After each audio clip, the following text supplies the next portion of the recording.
Alright people, what's cracking? Let's have a look. What we got today? We have got the Star Wars Squadrons official gameplay trailer. So the other day I uploaded, if you've seen it or not, the Star Wars Squadrons official trailer. It didn't give too much away. It was very much X-Wing, TIE Fighter. Here's some cool graphics and whatnot.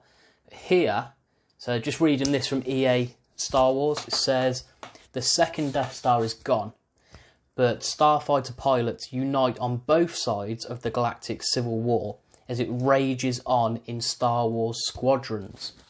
Okay, so here we go. Let's check this out. I don't really know what to expect. I rambled on the last video about Star Wars Rogue Squadron being so cool, and let's just hope that this takes more of the mechanics and themes from that than it did from the Battlefront side. But it's EA, so anything could happen. Right, let's check it out. Play.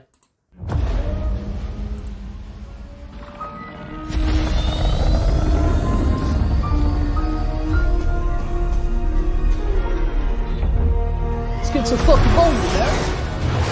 The second Death Star is gone, but the Imperial fleet is still a threat. Vanguard Squadron. Let's make history. Vanguard Squadron. This is it, Titan Squadron. Everything we've done. Titan Squadron. Finish those Vanguard scum. This is Star Wars Squadron. Earn your wings in a single The medical story frigate spanning returns. 2 factions. All stations, fire on that ship.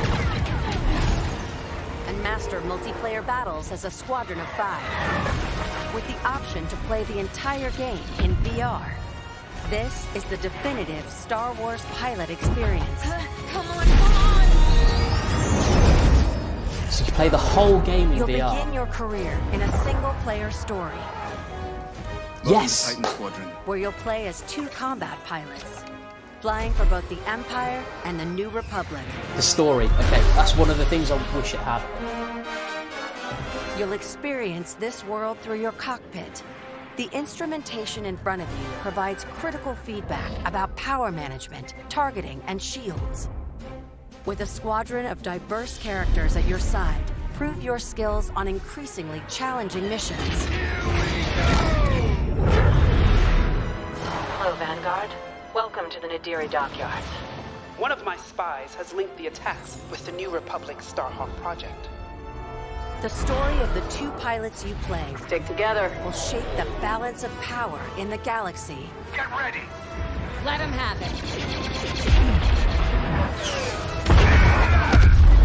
Oh, To take the snap. fight online, you'll need flight time with all 8 ships.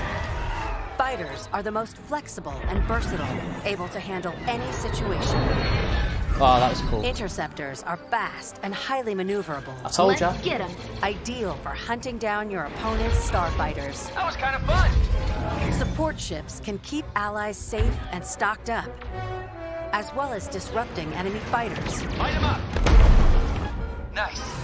Bombers are the heavy hitters, able to deal devastating damage to enemy flagships the and Y-wing? starfighters. Oh, the TIE bombers. If you've got a preferred component and need something customized, I'll take care of it. Unlock everything you need to customize your pilot It's and winning me starfighters over, man. It's simply winning by me playing over. the game.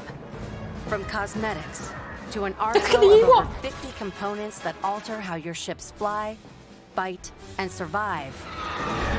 Nickel Wicket!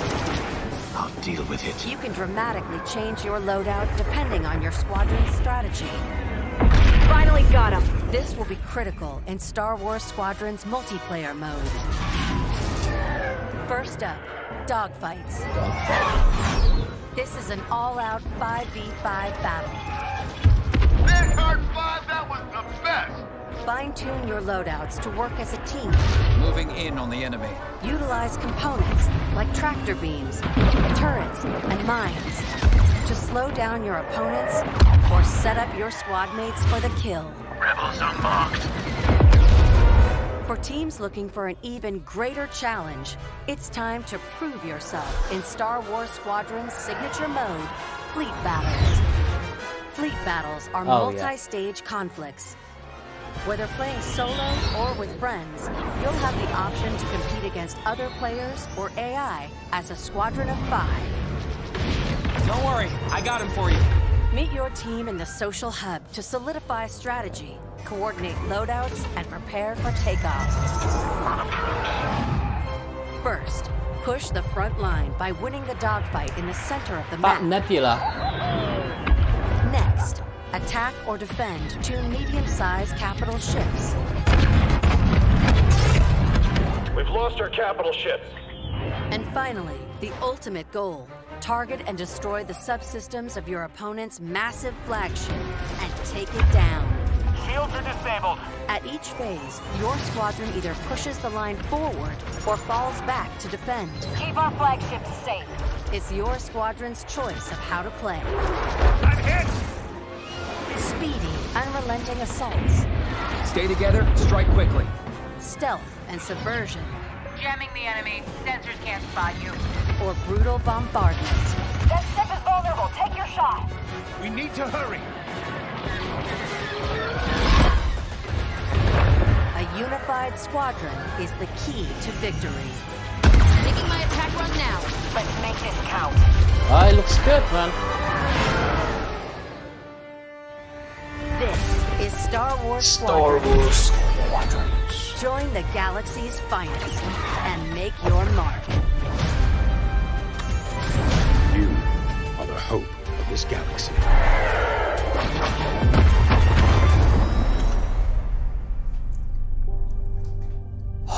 So many cool things in there that I wasn't expecting.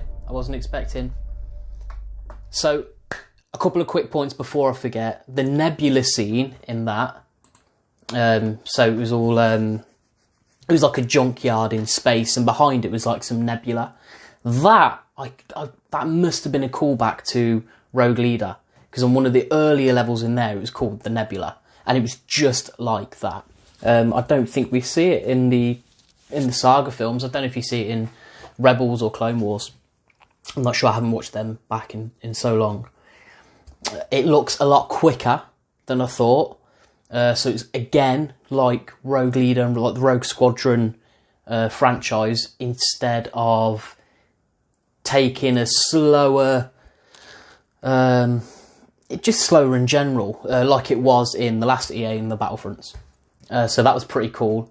The mines, that's a cool addition. The traps, the being able to block scanners, all of that stuff I've never known you could do.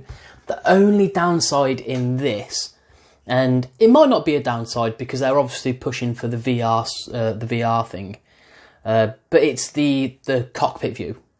It would be nice for the player if they'd be able to see the ship that they chose.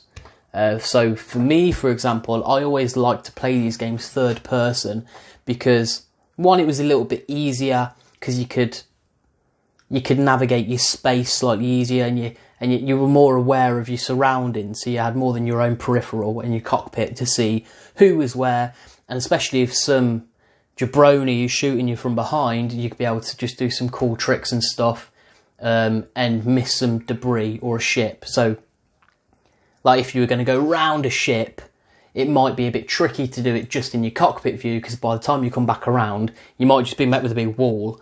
Whereas if you saw like outside the ship, you could, fly around them and bits and bobs, geeky bits and bobs like that. But overall, that game has completely won me over. I am 100% getting the PS5. For me, it just looks slicker. It's for what I've seen, there's more games. The quality of the game seems to be better. The whole looming aspect that Sony have ran with just looks phenomenal, and you can see in games like this where it's really going to take into effect. And yeah, I'm completely sold on this. Let me know what you guys think. Don't forget to smash the subscribe button. Like, comment, share. If you've got any requests, make sure you pop them to my email address, which I've linked below. And anytime you guys want to check out any of the videos that I've got coming up, like some of the movie trailers I've got coming out and some of the more gaming bits, then don't forget to hit the bell. That will just tell you whenever I've uploaded something, so you could be one of the first people to see it. So yeah, thank you very much, guys. Looks brilliant. Let me know your comments down below, and here's to the next video, and of course, 1 million subscribers.